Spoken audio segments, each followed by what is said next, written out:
बैठक हुई है पचमढ़ी में, क्या क्या विषय है? 2 दिन तो चल रही है, आज पहला दिन क्या क्या विषय निकल कर आया?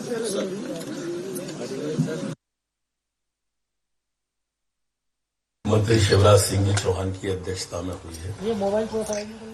मैं पहले तो उन लोगों के साथ सहानुभूति रखूंगा जो ये कह रहे थे कि घूमने जा रहे हैं, पिकनिक पे जा रही है सरकार, और आपसे प्रार्थना कि आप न पक्ष की सुनना न विपक्ष की सुनना, आप सब आए और निष्पक्ष रूप से बताना कि कोई घूमता हुआ कहीं मिला क्या। और इसलिए मैंने सहानुभूति की बात कही कि जो लोग ट्विटर पे और पेपर पे राजनीति करना चाहते हैं वो युग समाप्त हो गया है। माननीय मुख्यमंत्री शिवराज सिंह जी की ये सरकार है, ये बहुजन हिताय बहुजन सुखाय ही सोचती है। और आज महत्वपूर्ण बैठक, दूरवादी में आपने देखा होगा कोई एसी का पंडाल नहीं है, कहीं कोई एसी नहीं देखा होगा, कोई देवदार कोई चीड़ कह रहा होगा, उन वृक्षों की छांव में हम आपको बैठे दिखे होंगे। पूरा दिन हो गया, देर तक चलने वाली है बैठक, लगभग आधे भी समूहों की अभी प्रेजेंटेशन पूरा नहीं हुआ है। आज जो प्रेजेंटेशन हुआ उसमें जो हमारी पूर्व की योजनाएं, खासकर वो जो बंद कर दी थी कमलनाथ जी के आदरणीय के द्वारा, उन्हें नए रूप में उन्हें आप सबके सामने रखना। उसमें से हमारी महत्वाकांक्षी योजना मुख्यमंत्री तीर्थ दर्शन योजना, अब ये पुनः अप्रैल में प्रारंभ होगी और अप्रैल में हमारी 4 ट्रेनें रवाना होंगी।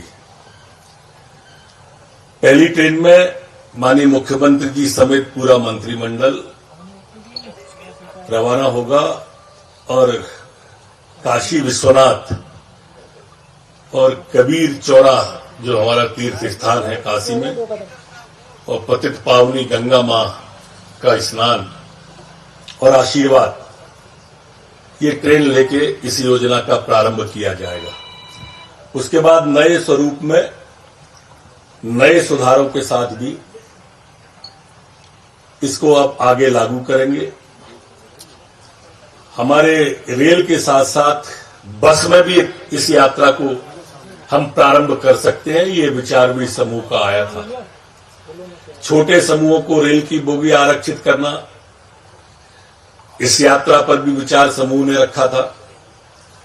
दूरस्थ स्थान जो है प्रासंगिक समझता हूं कि ये मुख्यमंत्री कन्यादान योजना जब माननीय शिवराज सिंह जी चौहान मुख्यमंत्री नहीं बने थे, उसके पहले से वो इस तरह की कन्यादान योजना करते थे अपने क्षेत्र में, और उसके बाद मुख्यमंत्री बनने के बाद पूरे प्रदेश में इस योजना को उन्होंने लागू किया। ये योजना भी अगले माह से ही लागू की जाएगी, प्रारंभ कर दी जाएगी बड़े स्तर पर, और इसकी राशि बढ़ाने का भी सुझाव, जिससे बैठाल के भोजन कराने की परंपरा भी हमारी प्रारंभ हो सके, वो सुझाव भी हमारे समूह के द्वारा आया है।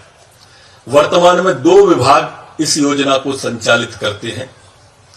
इस पर आम सहमति बन गई थी कि एक ही विभाग कर दिया जाए, 2 विभाग न हो, जिससे आप सबने भी एक विसंगति देखी होगी या सुनने में आता होगा, एक ने वहां उसमें शादी कर ली और दूसरे में इस दूसरे स्थान पर वो आके पुनः शादी करने लगा। ऐसी कोई विसंगति न आ जाए। दंपतियों को प्रमाण पत्र भी देने का इस बार से तय किया है।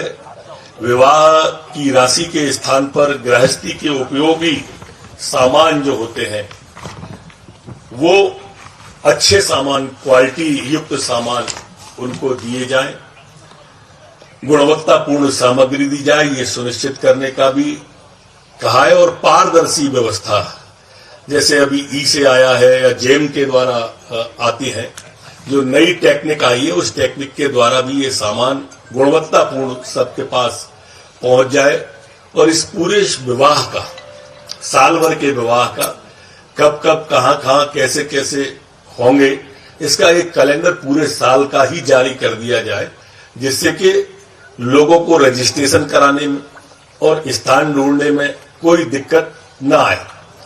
एक बहुत महत्वाकांक्षी योजना लाडली लक्ष्मी योजना थी। उस लाडली लक्ष्मी योजना को गौहरगंज में मुख्यमंत्री जी ने 2 मई को पहली प्रारंभ की थी। अब हमारी लाडली लक्ष्मी बेटियां भी 15 साल 16 साल की हो गई हैं और कॉलेज में जाने वाली हो गई हैं हमारी कुछ बेटियां। इसलिए 2 मई को लाडली लक्ष्मी दिवस के रूप में पूरे प्रदेश में ये मनाया जाएगा। ये 2 मई से 11 मई तक चलेगा और अलग अलग स्थानों पर ये कार्यक्रम होंगे। इस पूरे सप्ताह में 10 दिन में इन बेटियों को अब कौशल प्रशिक्षण भी दिया जाएगा, जैसे नर्सिंग की ट्रेनिंग, एएनएम के पदों पर चयन के लिए ट्रेनिंग, जिससे इनकी संभावना बढ़े। गांव के स्तर पर लाडली लक्ष्मी क्लब बनाया जाएगा। लाडली लक्ष्मी बालिकाओं को, माताओं को स्व सहायता समूह से जोड़ा जाएगा। लाडली लक्ष्मी बालिकाएं स्व सहायता समूह से जुड़े। उसके बाद में आप एक चीज और मैं यहां बताना चाहूंगा आपको बीच में कि जब ये लाडली लक्ष्मी योजना प्रारंभ नहीं हुई थी, उस समय संस्थागत प्रसव जो हमारे होते थे वो 54% थे। आज बढ़कर 94% संस्थागत प्रसव हो गए हैं, जो कि हम देखेंगे कि 100% के हम नजदीक आ रहे हैं। दूसरा, कन्या भ्रूण हत्याओं की, उसके पहले आपने शिकायतें बहुत सुनी होंगी, लेकिन बेटी पैदा होते ही लखपति हो जाए, ये भाव जब माताओं के मन में आया, परिवार के मन में आया, तो ये जो भ्रूण हत्या जैसी थी वो समाप्त हुई। उन्होंने देखा कि ये शिवराज सिंह जी की सरकार है, बेटी के पैदा होने से लेके उसकी पढ़ाई तक का खर्चा जब सरकार उठाएगी, तो ये दोनों ही चीज में, संस्थागत प्रसव में भी और कन्या भ्रूण हत्या के केसों में भी स्वाभाविक रूप से कमी आई। लिंगानुपात जो गड़बड़ा रहा था हमारा, खासकर हमारे ग्वालियर चंबल अंचल, ये 2 अंचल हैं, उसमें आप देखेंगे उसमें भी तेजी से सुधार लिंगानुपात में मध्य प्रदेश के अंदर हुआ। हमारा जो चौथा प्रेजेंटेशन था वो खाद्यान्न वितरण का था, जिसमें मुख्यमंत्री जी ने स्पष्ट आज कर दिया है कि 0 टॉलरेंस पे चलेगा। गरीब का खाद्यान्न कोई खाएगा तो उसे बख्शा नहीं जाएगा, वो जेल का हकदार ही होगा। किसी भी कीमत में खाद्यान्न वितरण में अनियमितता या गड़बड़ी पाई जाएगी तो उसे सजा का भागीदार बनना पड़ेगा। आज ये भी तय हुआ कि जो नई तकनीक आई है, उस नई तकनीक के माध्यम का भी उपयोग खाद्यान्न वितरण में कैसे कैसे हो सकता है, उस समूह को पुनः आज बैठने के लिए कहा है, जिससे कल मुख्यमंत्री जी जब आपके सामने आए तो विस्तार से इस बारे में बता सके।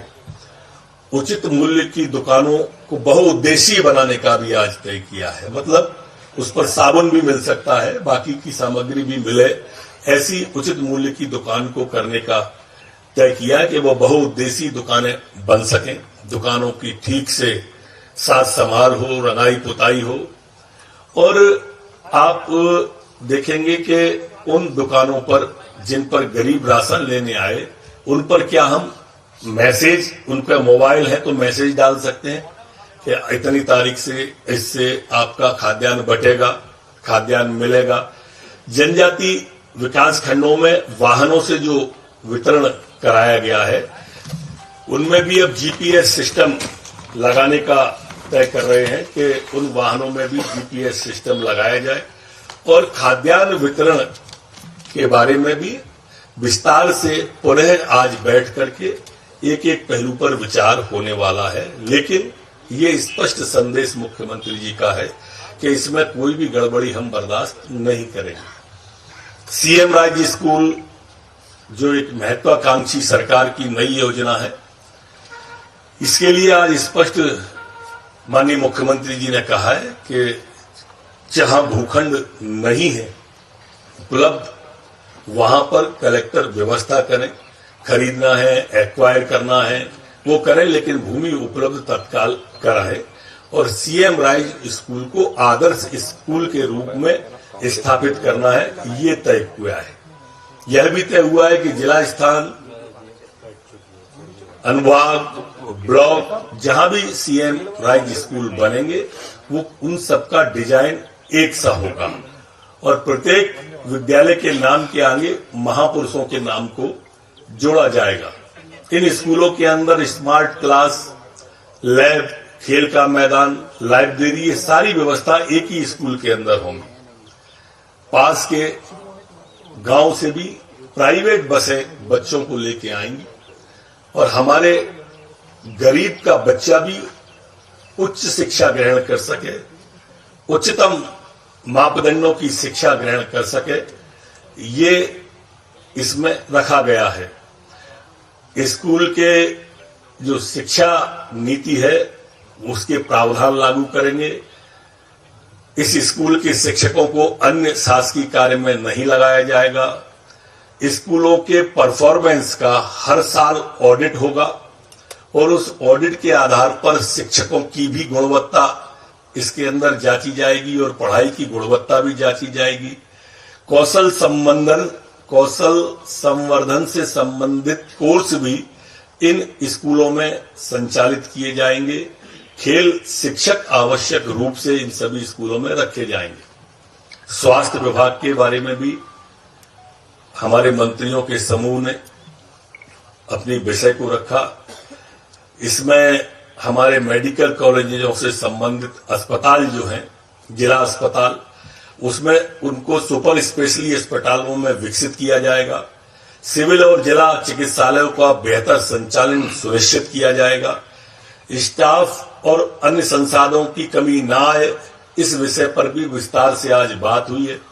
संजीवनी क्लिनिकों को और सशक्त बनाने पर आज बातचीत हुई है।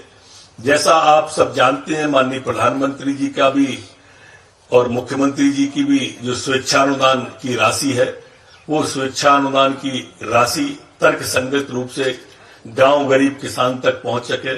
गंभीर बीमारियों की पहचान के लिए जिला स्तर पर 3-3 कैंप लगाने का भी तय किया है। चिन्हित व्यक्तियों को आवश्यक इलाज के लिए अगर रेफर करना है तो वो रेफर करेंगे। प्रधानमंत्री आयुष्मान कार्ड को और ज्यादा विस्तृत रूप से और विस्तारित रूप से आखिरी छोर के व्यक्ति तक, अंत के व्यक्ति तक पहुंचाकर अंत के व्यक्ति के उदय करने के लिए क्या क्या किया जा सकता है, ये सभी अभी आए हैं। अभी और विभाग बाकी है। देर रात तक बैठक चलने वाली है। सर, ये जो कैबिनेट की रेल यात्रा जो है काशी विश्वनाथ वाली, इसकी तारीख तय हुई क्या? और दूसरा, हवाई यात्रा के लिए भी क्या इसको जोड़ने के लिए कोई प्रपोजल है? महीना तय हो गया है कि अगला महीना है अप्रैल का। तारीख भी, रेल की तारीख मिलते ही तारीख आ जाएगी। 4 रेलें हमें मिल जाएंगी अप्रैल में, ऐसी हमको लगता है, जैसी बातचीत में लगा है। जहां तक आपका दूसरा सवाल हवाई यात्रा का है, तो हवाई यात्रा के बारे में भी आम सहमति बनी है कि बुजुर्गों को जो दूर के स्थान होंगे वहां हवाई यात्रा कराई जाए। सेंट्रल से भी कल कोई वक्ता या उद्बोधन के लिए कोई आएंगे क्या दिशा निर्देश देने? माननीय मुख्यमंत्री जी और सभी मंत्रीगण इस चिंतन बैठक में पूरे समय रहने वाले हैं। आप लोग जो डिसीजन लेते हो या जैसा भी मतलब भवन में बैठ के होता है, यहाँ बैठक और वहाँ बैठक में दोनों में अंतर क्या निकला? यहाँ कुछ ज्यादा आप लोग काम कर पा रहे हैं कि वहाँ नहीं कर पा रहे? देखिए, वो बैठक का एक समय निश्चित होता है और एजेंडा भी तय रहता है। इसका भी तो एजेंडा पहले से। और इस बैठक के अंदर जब हम बात कर रहे हैं तो देर तक एक विषय पर चिंतन करते हैं, मंथन करते हैं और अन्य विषय भी निकल के उद्भूत होते हैं और निकल के आते हैं। लगातार बैठने से ये लाभ होता ही है। हम भोपाल में भी रहते हैं, भोपाल में भी बैठक होती है, बैठक वो भी जनहितैषी होती है, ये भी जनहितैषी है, पर अलग आते हैं तभी तो आपके अलग सवाल बनते हैं। सर, मुख्यमंत्री कन्यादान योजना जब निकल के दूर भी आते हैं तो वास्तविक स्थिति से भी रूबरू होते हैं, आम जन से भी रूबरू होते हैं, आम समस्या से भी रूबरू होते हैं, धरातल का भी ज्ञान आता है। मुख्यमंत्री आप लोग 500 मीटर दूर हो, 500 मीटर पहले पुलिस ने सबको रोक रखा है, वो उस बारे में पूछ रहा था। मैं भी उसी बारे में ही कह रहा था। सर, मुख्यमंत्री कन्यादान योजना बेरोजगारी एक बड़ा मुद्दा सामने आ रहा है, उसको लेकर भी कुछ चिंतन चल रहा है। इसमें बैठक में वो विषय भी है और वो विषय भी आएगा अगली प्रेस में। मुख्यमंत्री कन्यादान योजना के लिए आपने ये भी कहा कि जो खरीदी होती है उसमें पारदर्शिता होनी चाहिए। क्या अभी तक के ऐसा गुणवत्तापूर्ण पारदर्शिता होनी चाहिए। जैसे अब मैंने कहा ना, हमें देखिए कोई भी गलती को स्वीकारने में हमें बुराई नहीं लगती है। हम सुधार करेंगे, हमारी जिम्मेदारी है। सुधार के लिए तो बैठ रहे। सर मुख्यमंत्री और तमाम मंत्री सब पूछो, मैं सबके जवाब दूंगा, एक एक करके पूछो। सर इतने सारे अगर इतनी सारी योजनाएं चलाएंगे, इसके लिए पैसा और चाहिए रहेगा, पारदर्शिता लाने के लिए और पैसा चाहिए रहेगा, उसकी कहाँ से व्यवस्था सरकार करेगी? पैसे की कभी किस चीज में कमी देख लिया आपने? 1,75,000 करोड़ रुपया तो सीधे खातों में डाल दिया मुख्यमंत्री जी ने अभी इस कोरोना काल में। वो उनसे पूछते जो कहते थे खजाना खाली है। अगर ध्येय पवित्र हो, धर्मात्मा जब राज करते हैं तो परमात्मा मदद करते हैं। एक एक से पूछो, सुन ही नहीं पाता। पचमढ़ी में अमृत निकालने आए, कितना अमृत निकला अभी तक? जो निकला मैंने आपके सामने रखा, जो और निकलेगा फिर आपके सामने रखेंगे। माननीय मुख्यमंत्री जी स्वयं भी रूबरू होंगे कल आपसे। तमाम मंत्री एक बस में आते हैं, लग्जरी बस में, तो कांग्रेस आरोप लगा रही, सभी एक साथ आते हैं मुख्यमंत्री तमाम मंत्री। हम सब एक साथ तो आ रहे हैं, ये तो कह रहे हैं वो। कमलनाथ जी कहाँ हैं? दिग्विजय सिंह जी कहाँ हैं? अरुण यादव कहाँ हैं? राहुल भैया कहाँ हैं? अरे अपनी सोचो भाई कि आप कहाँ कहाँ पे हो। हम आ रहे हैं तो जनता के हित के लिए आ रहे हैं। बहुजन हिदायत, बहुजन सुखाए आ रहे हैं, और आप तो शिकायतें करने जा रहे हो दिल्ली। हम तो कुछ नहीं कह रहे, हम जनता के लिए आ रहे हैं, उसमें भी दिक्कत है। सर इस बार जो है 5 साल का मौका किसी को नहीं मिला, ना कांग्रेस को ना बीजेपी को, तो क्या इसीलिए चिंता ज्यादा दिखाई दे रही कि बैठकर लगातार काम करें उस पर, और 1.5 साल? देखिए ये सही है आपका कहना कि हमारा जो 2 का कहरा थे उसमें काम बाधित हुआ, चाहे वो कमलनाथ हो चाहे करुणा हो। इन 2 ककेरा की वजह से काम विलंब हुआ, तो हमें और तेज चलना पड़ेगा, तभी हम जनता को उतना आउटपुट दे पाएंगे। इसलिए अपने जीवन का सर्वश्रेष्ठ करें, मुख्यमंत्री जी का स्पष्ट कहना है। परिश्रम की पराकाष्ठा करें, प्रयत्नों की परिसीमा करें, वो स्पष्ट कहते हैं इस बात को। तो चौथे लहर की आशंका व्यक्त की जा रही है, कोरोना की चौथी लहर। माननीय मोदी जी ने, अभी भी आप देख रहे होंगे चीन में कोरोना से हाहाकार है, या विदेश के कई देशों में कोरोना से हाहाकार है, लेकिन इस देश में नहीं है। क्यों? क्योंकि वैक्सीन, मेरी उनसे भी सहानुभूति है जो वैक्सीन की आलोचना करते थे, जो कहते थे कि वैक्सीन लगने से नपुंसक हो जाएंगे, या जो कहते थे कि भाजपा की वैक्सीन है इसको मत लगवाओ। वैक्सीन की आलोचना करते थे, उनसे सहानुभूति है। मैंने उस समय अखिलेश जी ने कहा था कि ये भाजपा की वैक्सीन है, तब मैंने कहा था कि 2022 में लगेगी भाजपा की वैक्सीन, अभी तो कोरोना की वैक्सीन है और उसका असर 5 साल रहेगा। आपने देखा लगी अभी। ऐसी जो भाषा का प्रयोग करते हैं ट्विटर और टीवी पे, और जनता उनको जवाब देती है, और इस 5 प्रांतों में इन कांग्रेस के मित्रों को जवाब मिला भी है। सर एक सवाल ये था कि ये लगातार ऑनलाइन जुआ, ऑनलाइन रमी या आईपीएल की बैट लगती है, मध्य प्रदेश सरकार इनको बंद क्यों नहीं कर देती? अच्छा सुझाव है आपका, और विचारणीय बिंदु है, निश्चित रूप से विचार करेंगे। सर ये ग्रुप ऑफ मिनिस्टर्स पहले आपने बनाया था जिनके प्रेजेंटेशन हो रहे थे, आज फिर ग्रुप ऑफ मिनिस्टर्स बना गया एक्सक्यूजन के लिए, तो क्या जो पहले जो थे? नहीं, आज कोई नया नहीं बनाया गया। 3 जो समितियां बनाई गई है ना? नहीं, अभी कोई समिति नहीं बनी है भाई, यही समिति है, यही विचार करेंगे अपने अपने ग्रुप में। ऐसी चीज रखा गया सर आप यही, कोई नया वो नहीं है। सर 2023 को लेकर कोई एजेंडा डिसाइड हो रहा है क्या बैठक में मंत्रियों? देखिए 2023 का एजेंडा तो जनता ने डिसाइड कर दिया है। भाजपा की आपने भी देखी नहीं 4 प्रांतों में क्या परिणाम आए। हम जनता की सेवा और विकास करना चाहते हैं। हमारा क्या करना है ये जनता तय करती है, और हमें जनता पर पूरा विश्वास है। हम मनसा वाचा कर्मणा डूब कर ईमानदारी से जनता की सेवा कर रहे हैं। तो सर 2023 का चुनाव सीएम साहब के चेहरे पर लड़ा जाएगा? ये तो सभी लोग कह रहे हैं कि बदलने की बात कहां से आ गई भाई? सर आज और कल में आपके विभाग है कि अगर इस चिंतन शिविर में किसी मंत्री का प्रेजेंटेशन कमजोर रहा तो उस पर कोई प्रतिक्रिया होगी? किसी मंत्री को प्रेजेंटेशन नहीं देना है मित्र, ग्रुप है, ग्रुप को देना है। ग्रुप को देना है, क्योंकि एक नहीं है, उसमें अनेक है। सर आपके विभाग को लेकर भी कोई नवाचार की बात है क्या 2 दिनों में? सभी विभाग हैं, उसमें मेरा विभाग भी है। खासकर अभी आएगा तो उसको भी रखेंगे। प्रदेश में महिला उत्पीड़न के मामले लगातार बढ़ रहे हैं, उसको लेकर किस तरह से कानून व्यवस्था जो बड़ा दिक्कत है? पूरी आप स्वयं देख रहे होंगे, मुख्यमंत्री जी स्पष्ट रूप से कह रहे हैं कि कोई भी अपराधी बख्शा नहीं जाएगा, और बख्शा जा भी नहीं रहा है। कोई भी अपराधी हमारी पकड़ से बाहर भी नहीं है, और पूरी ताकत से देखो आज हमने, आप देखेंगे पूरे प्रदेश में कि आज कहीं कोई चिन्हित डाकू गैंग नहीं है। और शिवराज सिंह जी के आने के पहले आज सिमी का नेटवर्क ध्वस्त है। नक्सली गतिविधियां हम मध्य प्रदेश में बढ़ने नहीं दे रहे, जबकि हमारे पड़ोस के राज्य में आपको आए दिन शिकायत मिलती होंगी जिस राज्य से हमारी सीमाएं लगती हैं। सर एक महिला आई थी, सर एक नरसिंहपुर में महिला आई थी, सर एक महिला वहाँ पे, सर एक नरसिंहपुर में न्याय के लिए निश्चित रूप से बात करेंगे। कैसी बात कर रहे हो आप? जब मिलेंगे तो बात करेंगे। आपसे मिलने नहीं दिया जा रहा है। मिल लेंगे, हम मिल लेंगे जाके। पचमढ़ी में पहली बार इतने बड़े लेवल की कैबिनेट मीटिंग हुई है।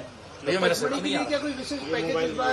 भैया थोड़ा सा पीछे आ जाओ ना, मोबाइल और शिक्षा की स्थिति काफी कमजोर है। सीएम राइज स्कूल और बाकी की चीजें पचमढ़ी में आ रही हैं, पर पैकेज जैसी बात अलग है। यूनिवर्सिटी में मामला एक आया है